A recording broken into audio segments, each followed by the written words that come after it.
increase our income and increase our wealth. Before we get in the activities part, or in order to have the focus, drive, and energy to do the activities, the hard work, we have to have the mindset correct. They have to have the focus. We have the clarity. And one of the coaches I've come across in a couple years ago, and he's been on this podcast before, and I think it would be a good time of the year to bring him again on, is Dr. Reggie Thomas. Reggie, thanks for coming back again today with us. Thank you. Good to be with you, Bill. Good to be with you. I know that you have an amazing story that is worth talking about, and I think in particular, you use the your experience of training for marathons as a way to help us get motivated, get our mindset correct as we pursue the marathon of our life. What is it about the marathon that you find to be such a, not obviously it's interesting, it's exciting, a great accomplishment, but why is that such an effective metaphor for students that you try to motivate? Well, marathoning, it's a great parallel to life. It's a great metaphor of life. I didn't get into running until I was in my mid 40s, and I thought it was just kind of a physical thing, which there is a tremendous amount of training physically you have to do. But one of the things I learned even from my first marathon, which I didn't know going into the marathon, is how mental it is. And so, first of all, to decide to run a marathon, you have to overcome what I call limiting beliefs. If you think about it, Bill, 26.2 miles, most people don't even want to drive that far, let alone run it, right? For sure. For me, for sure. Yeah. So you have to go into it with this positive mindset that you can do the training, that you can get through the marathon. But where your mindset really comes into play is the first 20 miles, you're going to laugh at this, but the first 20 miles, if you've trained well, is relatively easy. Moderately easy, I would say. But it's at that mile 20, 18 to 20, where it gets really hard. And that's where your mental training comes into play. And so you have to stay positive. You have to trust the training. And I use that as a parallel to life. Life is a series of ups and downs. And, as you know, in not just in our personal lives, but even in our professional lives, we hit those impasses sometimes. We hit those headwinds, and it takes a mental state of mind that's very positive and optimistic and hopeful to be able to get through that. And I know for those who are in the real estate business right now, this has been a tough year, and it's easy to want to give up. Just like there have been races that I've wanted to give up at mile 18 or 20 or 22. But you have to stay focused on your training, stay focused on your accomplishment, stay focused on the fact that if you just keep putting one foot in front of the other, you're going to eventually reach that finish line. And so what I want to do today is just encourage people. If you've hit those headwinds in life, it's all about your mindset. So stay positive. It's funny you talk about, even driving 26 miles. I drive once a month. That's where I saw you to Diamond Bar. I live in West LA. It's about 26. I think it's 35 miles. And I don't normally go that far in my business. My business structure to be around the house more. My wife and I've had to help her with some health issues, and we have grandkids nearby, and a lot of reasons I like to be home. And every time in the morning on that Friday, I go, I have to go to Diamond Bar. And I made a rule. I can have those thoughts as long as I'm moving in the direction of Diamond Bar, meaning if I'm getting out of bed, going into the bathroom, that's okay. If I'm in the shower, that's okay. If I'm getting dressed, as long as I'm moving, I can have the negative thoughts, but I can't have the negative thoughts while laying in bed. That was my rule. So obviously there's some of that in marathon training, right? There must be days that, and I know you don't want to overtrain and hurt yourself, but there must be days that you just think, oh my gosh, the last thing I want to do is go out and run whatever it is that day, 2 miles, 6 miles, 10 miles training. How do you get yourself out of bed physically to do that on the days that you don't want to? Because that's really what business is doing the things you're supposed to, even when you don't want to do it. Well, it's interesting you should bring that up. I happen to be an evening runner. I'm an evening runner. Some of my running friends, they run in the mornings, but I'm an evening runner. I like to get up and do my morning routine, start my work around 7:30, work until 5, and then I go out and run. And I'm actually going out to run this afternoon, and I'm having those thoughts right now. It's cooler. It's Christmas time. I don't really want to do it, but I'm going to. one of the things that mindset does is it conditions you to be disciplined even when you don't feel like it. Mm. And so one of the things I do know is that if you don't do the training, you're not going to make it through a marathon. And so even when I don't feel it, I still have to do it. And Mm. again, that is a good parallel to life. I mean, there are Mm. days we don't want to go to work. There are days that we don't want to do certain things related to our jobs, but it's the discipline. It's the discipline, and mindset helps you with your discipline. So it's interesting. So I didn't really think about that running at night is a thing. Like there are people, you're not the only person. That's like a species, right? There's morning runners and night runners. You happen to be a night runner. And I tell that with real estate that there's multiple ways to generate business. You need to find the one that you appreciate, that you're good at, but also in a way. So for me, I've done cold calling 3-4 hours a day, and I did it for years. As I got older, I didn't appreciate it as much. So I went to court every day. And some people go, oh, how can you go to court every day? But I made it fun. And I had certain clothes I allowed myself to wear, nicer suits. And I bought coffee at Starbucks only when I went to court as a treat to make it fun along the way. So there must be aspects to night running that you enjoy, that you're a night runner, that help support you in that discipline. For me, Bill, running is not just physical, it's emotional, it's mental, it's physical. And one of the reasons I like to run in the evenings, late afternoons to evenings, is I have completed my day and I'm a highly analytical, reflective kind of person. I like to use that time just to, spiritually recalibrate my mind. I like to process my emotions. I like to process my thoughts. And it's just a time for me to get into my head. Mm. I don't run with music. I don't listen to podcasts when I'm running. It's just, Interesting. I hear the sound of my feet and I pay attention to my breathing, but it's very mental for me. It's a time for me just to process life and to think and to meditate and just to recalibrate my mind. I think that's one of the reasons I'm a healthy person and a positive person is I process my emotions and I process my thoughts. And sometimes, I have bad days, Bill, and you lose a deal or something doesn't go right with a client. And at the end of the day, you're discouraged and you think, I want to quit. And you go out there on a run. Physically, your body is releasing these feel good hormones, but at the same time, it gives you an opportunity to get your mindset right because you're getting a chance to reflect and think. That's why I do it in the evenings. Now, some people have the opposite view. They like to start their day with a Yep. run just so that they can mentally prepare and get themselves in the right frame of mind. I do other things in the morning to prepare me for my day, but evenings I run to do that kind of life processing. It's so interesting. We're so different in that regard. And for me, I used to swim or walk every day for exercise, and I would do it in the morning. And I would, in swimming, like there's practice at 6 a.m., 7 a.m. It's cold. You're in a swimsuit. You're getting in a pool. You get out. It's freezing cold. It really wasn't pleasant sometimes.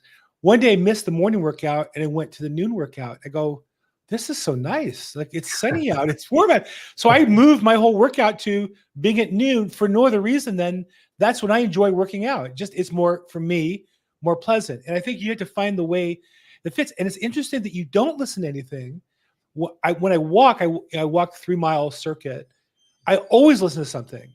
When you swim, of course, you can't. And so I like both of those. I Mhm. like the zen of having nothing going on. And I mean, process, I kind of clear my brain out, I feel like.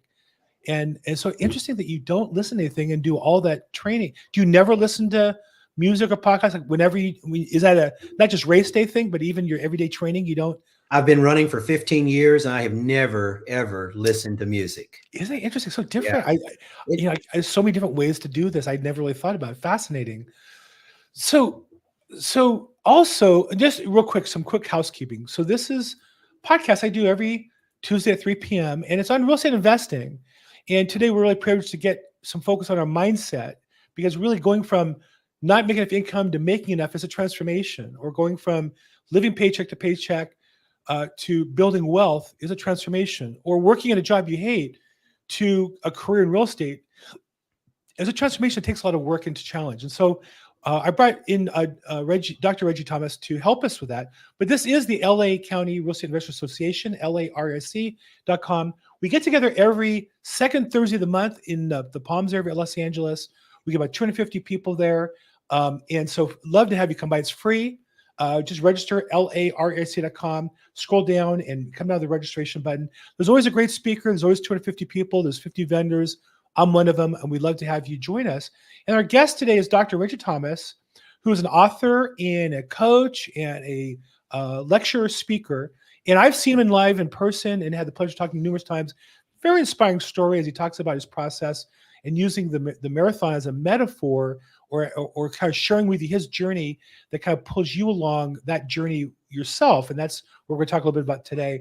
And then his company is Peak Potential, Peak with an E, peakpotential.com. We'll put that in the show notes down below if you want to find out more about his programs, where he speaks, buy his books, and all that kind of stuff.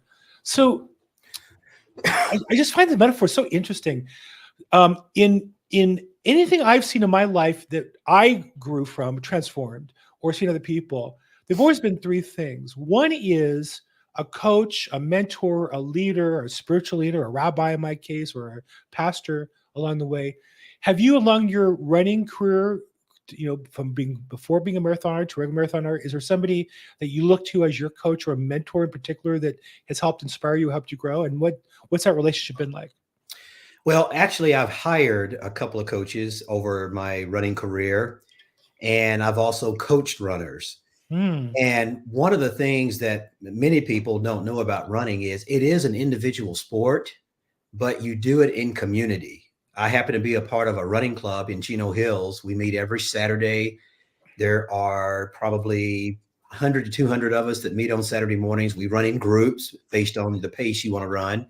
But I run with the same people every single Saturday. So you get that support, you get that energy from each other. Again, great parallel to life. Each of us who are runners, if we run the same marathon, we're all going to run a different time. I mean, you've got the really fast runners who are going to run probably a 3-hour marathon, all the way to people who are going to run a 6-hour marathon. But at the end of the day, we all get the same medal and we've achieved the same accomplishment. But you do it in community, even though you have different goals and different paces and different times. You do it in community.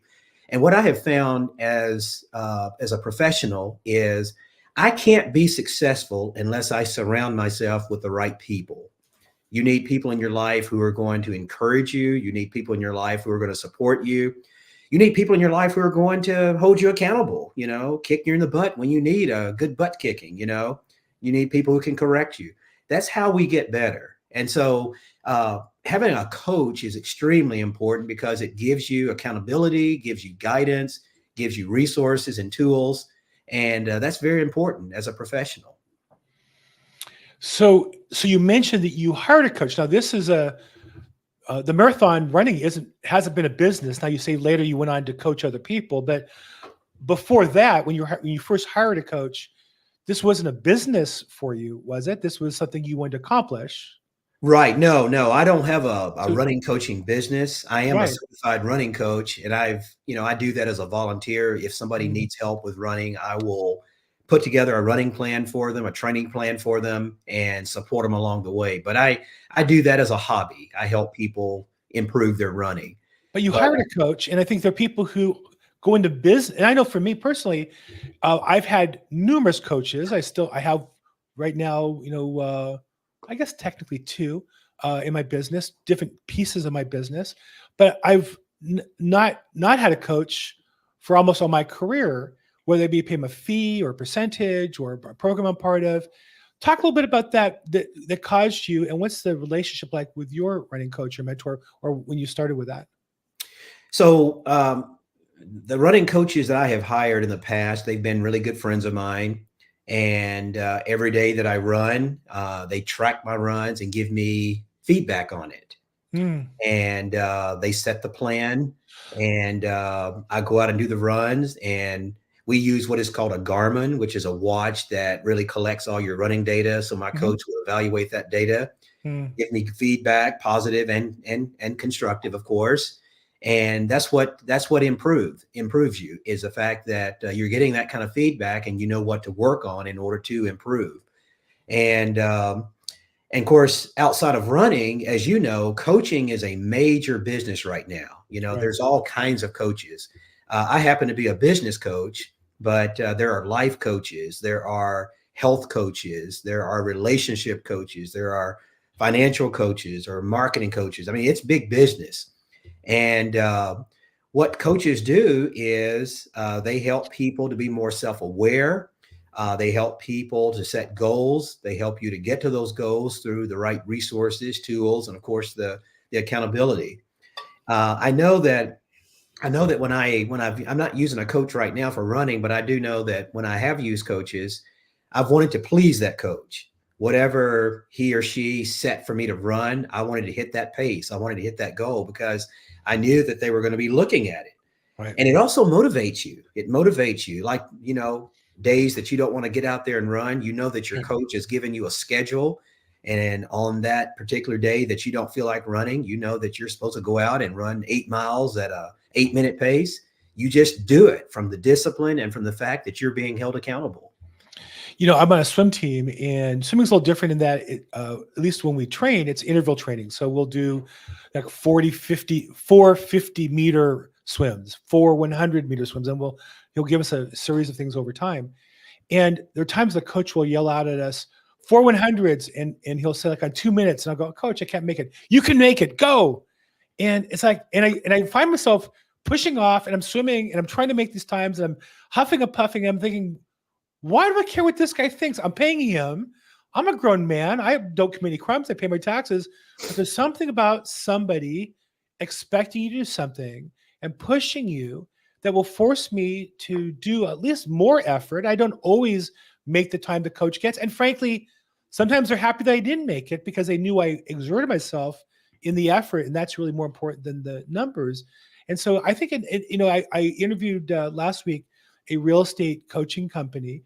And sometimes people feel like, oh, that's just a gimmick to charge money. Well, some are a gimmick. I think it's like anything, though. Some give real value. And whether it be in running or swimming or I use a network marketing coach, as well as I work with different real estate coaches. We want to get expertise. We're really paying for results. And if they can help you get results, that's what you pay for. I'm sure in your running, you're paying for results. And when you talk about the Garmin, I think what you're talking about is using, space age technology. 20 years ago, the numbers you're getting, your splits, your times, whatever, maybe Olympic athletes training got those, or Division I, runners got those. But some Dr. Reggie Thomas wasn't getting that information 20 years ago, I wouldn't think, as easily as you are today for free, basically. And so with that, we have all the opportunities to build ourselves swimming or running in your case, or business. And that's why numbers and accountability, I think, becomes so important. Absolutely. So we talked about coaching. The second area is community. You touched on that a bit. That I think in anybody I've seen have success in real estate in particular was part of a team, a group, an organization, because we need people who are ahead of us to pull us. We need people behind us that we can support, give back to it. And we need this kind of sense of, well, everybody's in the foxhole. We're all getting shot at. We're all going to return fire. And I need to stay alive for the guy next to me, kind of like a military thing. It's interesting in marathon running that you do that as well. Talk a little bit about the importance of the community. Why do you care that somebody else is there? Why does somebody else care that you're there, that you make it or not? One of the things, Bill, that I really appreciate about the real estate industry, I've had the opportunity to speak at a lot of the real estate professional meetings. And one of the things that I love about the field of real estate is realtors are so connected. And I love the fact that you guys have these different networks or professional groups. I think what that does is the networking, I think, is very important. And it's an opportunity to learn from each other. It's an opportunity to support each other, especially in these kinds of economic times that we're living in. I know it's a very difficult field to be in right now. I mean, I have a lot of real estate friends who they're really suffering right now just because of, the economy and what's going on with the housing market, et cetera, et cetera. But I think when you're around positive, supportive people, it keeps you going. It motivates you. It stimulates you. And the way I live that out in my professional career is I do serious networking. I'm a part of the Chino Valley Chamber of Commerce, where I serve on the board. I'm a part of the Rotary Club here in Chino Hills. I'm involved on several boards here in my community. And that's an opportunity to network and be around like-minded people who do give you that kind of support that you need, not just to be successful in your career, but also to keep you encouraged and motivated and inspired. So having a network, a community of people around you. And I've always felt, Bill, that when it comes to relationships, professional relationships, it's important to have people who are above you, who are equal to you and below you. People who are above you, these are people that are your coaches, your mentors, people who are guiding you, people who are teaching you, where you get a chance to glean from their knowledge and learning and experience. And then you have people that are lateral to you, people that you're working alongside of. They're your support group. And then you need to be mentoring other people below you. You need to be mentoring them. And I think that is so important in having that collage of relationships, is to have those three different levels of relationships professionally. Yeah, I could not agree more. And in real estate, it's so fundamental. Literally, every listing I sell, relying on my colleagues to bring buyers to help us close the deal. I don't even just need a buyer to close the deal. I need a buyers to come to the open houses to generate the buzz. And so if I don't get 10 people there at the open house, it feels like the property is overpriced. If I do get 10, I'm going to sell the property. If I get multiple offers, I need those agents to not only offer the property, but work with me to get transactions to work for all parties. So in our business, it's really fundamental. But I think the truth is, as you said, even something you would never think of it, an individual sport like marathon running, the community is, I mean, could you have done what you did without a community? If it was just, I guess theoretically you could. Technically, there's nothing preventing you from just running out the door and running 26 miles. But in reality, could you have gotten from where you were to where you are now without a community of runners helping you? That is a great point, Bill. So my first year of running, I came into the running sport late in life. I started running in my mid 40s. I've been running for 15 years. I guess I just shared my age there, didn't I? So, kind of. I did the math in my head. yeah, well, I figure as a real estate agent, you probably do math very well. So I figured you would figure that one out. Yeah. Yeah. But my first year of running, I ran alone. I didn't know anything about a running club. And I'm going to tell you, the first year I didn't know anything about nutrition for runners. I didn't know how to hydrate. I didn't know the right type of shoes to run in. I just got out there and did it on my own. And then after I ran my first marathon, I learned about this running club in my community, and I joined that. And it wasn't until I connected with this running club that I started improving. So I was stale for the first year. Right. And because I just didn't have a lot of knowledge, a lot of support, a lot of motivation externally, I had to rely on that internal motivation. But when I got that external motivation, running with friends, learning from more experienced runners, getting that support from other running friends, that's when I improved. Now, isn't that true in business? We're better together than we are individually. Yeah, no question. I think the opportunities I look for, and I'm at, the tail end of my career. I had said I set a 5-year plan 5 years ago when I was 60. I was going to stop working by 65, or I wanted a plan where I could choose to. And today I accomplished that. I could choose to retire, but I'm really enjoying the work I do. I'm making a lot of money for the time I spend, and I feel like I'm making an impact on people. So I'm going to continue, and I'm rewriting my next plan for the next 5 years. I'm not sure where it all lays out, but part of it is that I've learned that I can go faster on my own, but I can go farther with more people. If I really want to accomplish something, and I'm more valuable the more people I work with, whether it be I help other people, like you said, behind me, or help people ahead of me who are valuable as well. It definitely helps me be more effective in the long run. So definitely. And, to your point, it's so interesting. I swam, and I would swim 6 days a week. And then my doctor said, you need to do something with your legs, because even though you swim and kicking, you're not supporting your structure. So I weigh too much to run. So I started walking, and I live in a hilly neighborhood, and I worked up to about a 3-mile route. But I just wore regular, tennis shoes. I know in running, you guys have very high tech options, and there's a whole world of the right shoes. And, just recently I just bought proper walking shoes, and all of a sudden I went out one day and I had improved my best time by 2 minutes. And like, Wow. that's a dramatic change. And I Yes. wasn't paying attention to it. I got home. I didn't even look at the time. I got home. I looked at my watch and said, wow, that's 2 minutes faster than I've ever done, because the shoes just made me I felt more comfortable. I felt Right. more padding. I felt more in alignment when I was walking. So sometimes it's little things that you don't think about in running. I'm sure you have those. But in business, it's the same thing. It's a little change in your business that an expert knows if you do this, it'll make the difference. That has those changes. So I know that in your running, you mentioned hydration and equipment and such. How's that work in your business, though? It must be the same thing where you've along the way picked up certain techniques that have helped you. Yes. One of the things that I really believe in, Bill, is it's the small things that count. And I'm an entrepreneur myself. I've been an entrepreneur for a little over 3 years now. And the one thing that I've learned is you have to pay attention to the little things. I work with a lot of entrepreneurs, and most entrepreneurs, they are passionate about what they provide, whatever services they're providing, whatever product they're selling. They're passionate about that and they're good at it. But what I find in a lot of entrepreneurs is that they're not really good with the behind the scenes things. And those behind the scene things, those little things, like invoicing or taking care of marketing things, taking care of legal things. I mean, they can be a little boring, a little stale, but there are things that you have to do to make sure that you have an efficient and effective business. Right. So you have to pay attention to the little things in order to be a successful business person. I remember Kobe Bryant after his last game.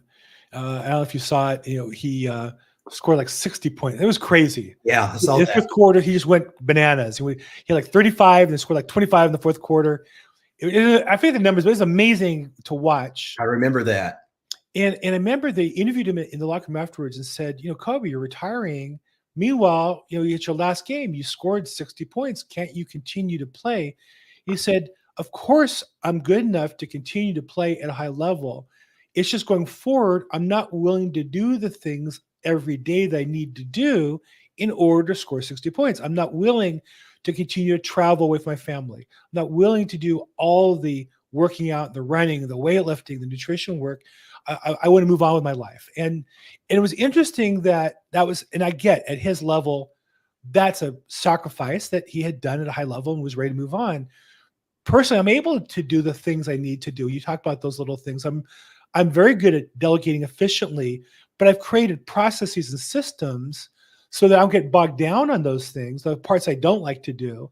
And I can spend more of my time talking to Dr. Reggie Thomas about marathoning. I'm not going to run a marathon, but I certainly can learn from you and apply it to my exercise regimen and try to get better at what I do. That part of my life I love. And the rest, I've pretty much learned in thanks to coaches and systems and procedures and the platform I'm on for my business. I don't spend much time invoicing and paperwork, and there's some. And so I think to a point, you have to really learn how to do it. So where do you turn? Obviously, you have a very dynamic presentation. You have a very exciting story. You obviously are gifted, creatively to write a book, and now a second book is en route. But the mundane stuff, where do you pick up invoicing? Where do you pick up the detail of your website stuff? Like, where are you finding those tricks so you can get rid of that stuff or move off of that stuff and onto what you enjoy doing more? Well, as a entrepreneur, and I'm a solopreneur. Mm-hmm. I do a lot of that myself, but I also have a team around me. I mean, they're not like a staff member, but I have an accountant that does a lot of my legal stuff and the financial stuff. I don't worry about that. I review it because it's my responsibility to make sure everything is accurate. But I have a wonderful accountant who handles that kind of stuff. I have an attorney. I have an insurance agent that helps me with the business insurance. So I think when you're a solopreneur, before you can expand to a point where you can hire people to do that kind of stuff, which is why I think it's important to network, because as you network, especially like in the Chamber of Commerce, you're meeting all these different kinds of people that represent different industries. So I draw from that. I capitalize on those opportunities. So I do have a team around me that helps me with those kinds of things so that I can focus on what I'm most passionate about. and that Yeah. is helping leaders and helping people and helping businesses. Yeah, I'm the same way. I mean, I hired a bookkeeper years ago. For years, I kind of did it myself, and finally somebody said, "Well, it's time you grow up. Like, get a bookkeeper to do all that and send all to your accountant." And changed my life, my business. I've always used virtual assistants to do a lot of the administrative work, and so I'll tell people, "Well, I do this, I do that," and I do. I send an email to my assistant and tell her to do it, and it gets done. Or if it doesn't, I'll check on it and come back. But you're right. Being surrounding yourself with good people is so critical as a solopreneur. And I think even in my business, many real estate agents have teams of agents. I really don't. I'm part of a team, but I'm a solopreneur, and everybody else I work with is more colleagues than actual employees. It keeps my business simple, and I've really structured it that way. Well, one of the things that I love about my business is there are so many people that do what I do. And as a solopreneur, there are some jobs, projects, clients, because I'm a one person business. I'm not able to effectively do the scope of work. So I'm able to subcontract other Mm, consultants to help me mm, deliver the scope of work that I'm supposed to do for a particular project. mm. Another reason it's great to network. Yeah. Uh, Outside of networking, I wouldn't have those resources available to me. I work in a niche of real estate called probate real estate. And one of the things people get caught up on is they say, well, I need a whole, team or Rolodex of vendors. So when I have a case, I'm able to bring in all the other vendors I need to help me on the deal. And I say, no, no, no. You need to get the case, and then you start to network, because now you have real business to give people. And so I think that that's part of it. Is if you come from a mindset, you always want to give to people and add to your list and add your Rolodex. But at the end of the day, you have to be the person that makes those things happen. And then when you do that, you make those relationships more serious. Right.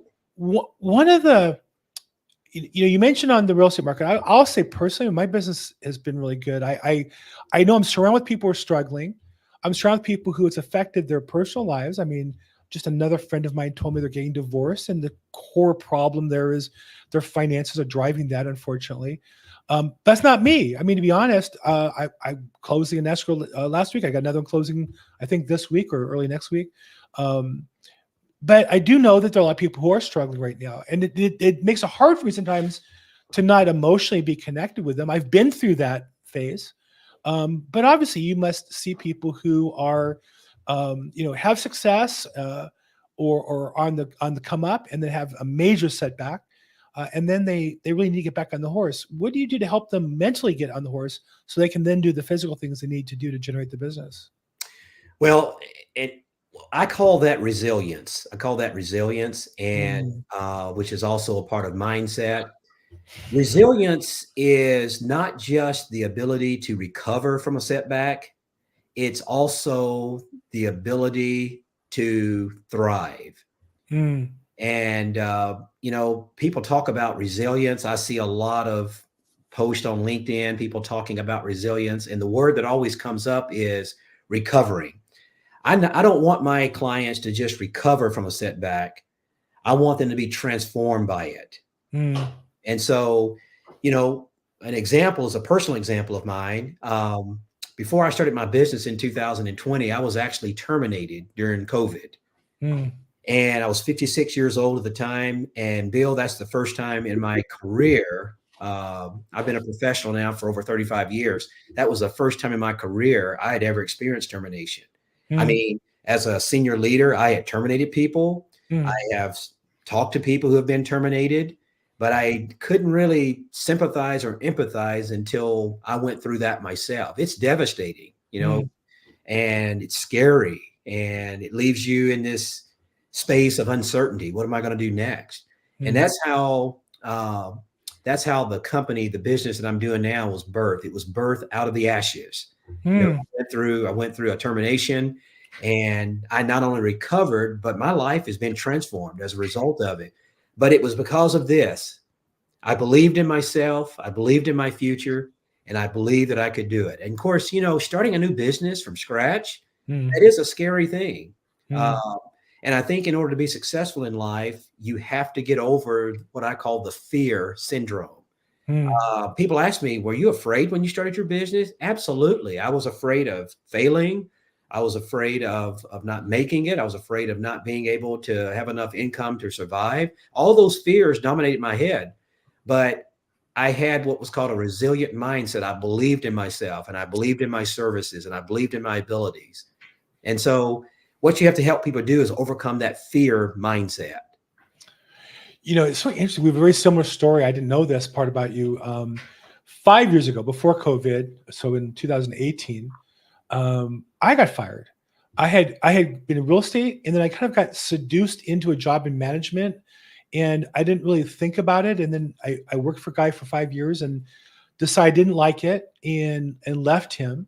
Uh, didn't like the way he conducted business, treated me. I made a lot of money, but I wasn't enjoying what I was doing. And then another company hired me for a year, and I was their top manager. I had the top results. I thought things were going great. And out of the blue, the owner invited me in and terminated me. And to this day, I don't know why. To this Yeah. day, I've asked colleagues, they weren't able to tell me, is there something I did or wrong? Partners who invested money in the company couldn't explain to me why. Here it is 5 years later, don't know why. But I will say, it was first time in my life I was ever fired. I'm like, what the heck's this guy firing me for? I'm way more talented than these other people. So I have to say, for me personally, I was just more like, you're an idiot for firing me. You had me on the cheap. I'm going to show you. And to both the people, the guy that I left and then the one that I was fired by, I've definitely had in my mind to kind of, part of me was a little chip on my shoulder to show them that I can make a lot more money and do it on my terms and make a contribution and do it the right way. But you talk about resilience. Yeah, it's humbling, and you know, I had to go to work, and I think that's the part of it. So you know, kind of the last part, you know, of the three things I think you have to have: one's coach or mentor. We talk about that. Community. We talk about that. I think the third one is you have to have a system or process that you work that's proven to generate results. Right? Nobody. I guess you could, if you were Christopher Columbus, just sail west and assume you're going to run into something. But more likely, I believe his story is also true. If you have a map and a destination, you can orient yourself towards achieving those goals. But if you know somebody who's been achieving those goals regularly, then you know you can trust the process and work it. So tell me about the process that you use to train yourself. Is it something that you've copied, learned? Is there a process there that you stick to, that you have faith in, and that you share with the people that you coach or train or work with? Yeah. So I use the same system in my business life that I use in my personal life. So every January, I don't believe in New Year's resolutions, because New Year's resolutions generally are intents or desires or dreams without a plan. What I do at the first of the year is I have a life plan, and I review it monthly, but I do a very thorough review of it around the first of the year. And what I do is I have about 18 to 20 areas of my life, family, marriage, parenting, finances, emotional, physical. I set goals in each of those domains of life. Now, it's already in place because I've been using this system for years and years. But what I do at the first of the year is I reevaluate those areas. I give myself a grade. Uh, and give myself a grade. I evaluate, okay, how did I do with this area in 2023? And then I will write a statement about how I'm going to improve that. And then I will also set a goal in that area. Sometimes it's revising that goal, and sometimes it's setting a new goal. So I do that personally every year.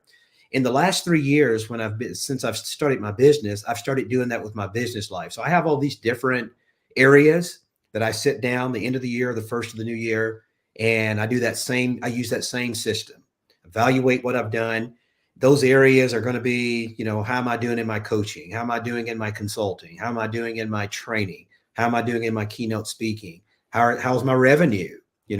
How is my networking? How's my marketing? I have all these different areas, 15 to 20 areas related to my business. I will sit down, evaluate, give myself a score, and then I will evaluate the statement and then set a goal or revise a goal. So that's what I do. And then you don't just do that once a year. You've got to review it throughout the year as well. So I try to do that once a month.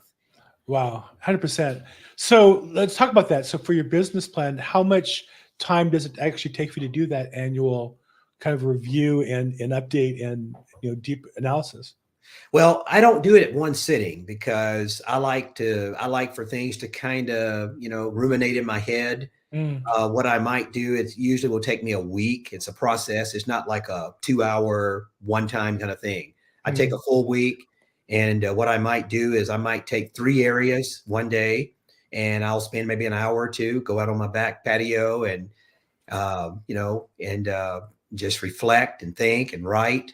And sometimes I'll come back to that particular area. Sometimes I'm done with it and I'll move on to a different area. But it usually takes me a few days to get through that process because you want to be very thoughtful, you want to be very thorough, and you want to be very strategic in that evaluation of yourself.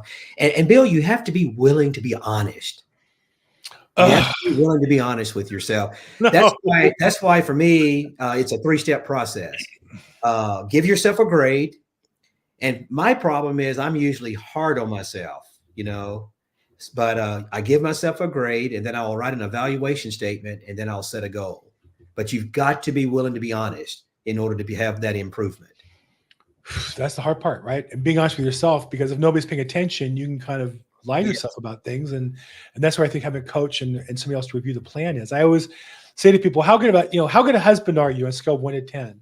Okay. If I ask your wife and she wasn't in front of you, what would she tell me you are on a scale of 1 to 10?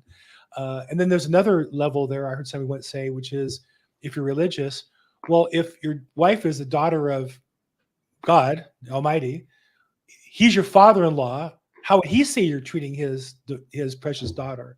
Well, that's another level, right? And so Right. the tighter you are on that, obviously, it gives you more opportunity for improvement. But holding yourself to those standards is challenging, and that's where most of us kind of fall apart a little bit, or we just avoid it, so we have to deal with the reality. Right. And let me add to that. So once I go through that process, Bill, it's written. It's all written out. It's on a document.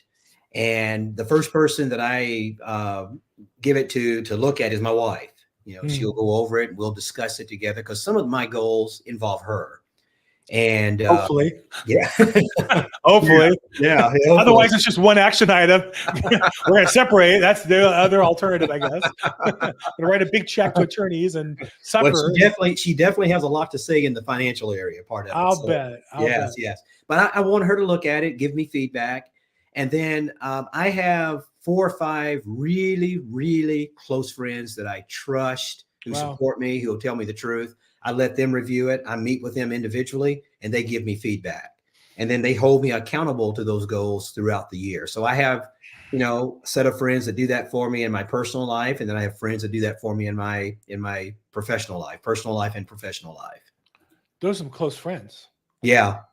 You talk about somebody who's really that you really have to trust, really trust you, willing to put the time in to do that. That's like really a high level relationship. Yes. Yes.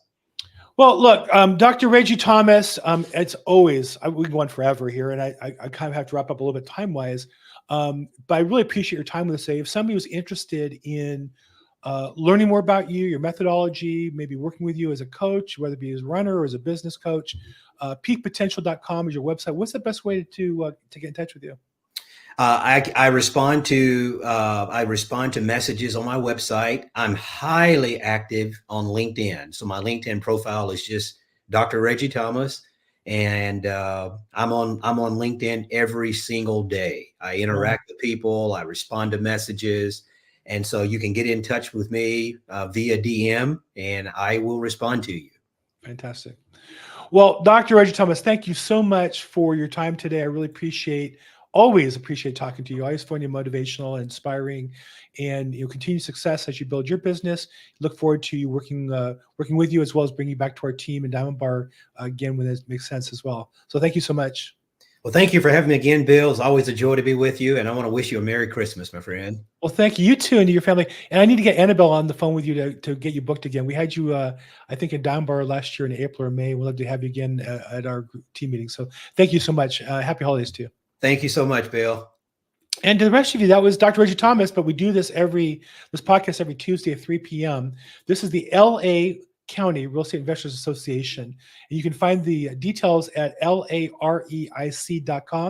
We get together every month, second Thursday of the month at the Iman Center on Motor Avenue in the Palms area. get 250 people, about 50 vendors, and a great topic. It's free. This podcast would be after the date, so I don't know who the January speaker is, but you can register for free. There's always a great speaker this upcoming month that you're going to miss, who's going to be on out-of-state investing. But there's always a topic, a focus, as well as vendors who have all kinds of different opportunities for improving your business or getting you started in real estate investing. I'm Bill Gross, at Bill Gross Probate in social media. Really appreciate your time and joining us today. If you like this, like it, subscribe. If you have questions, comments, please put it below, and I'll get back to you or circle to Reggie. And thank you again so much, everybody. Have a great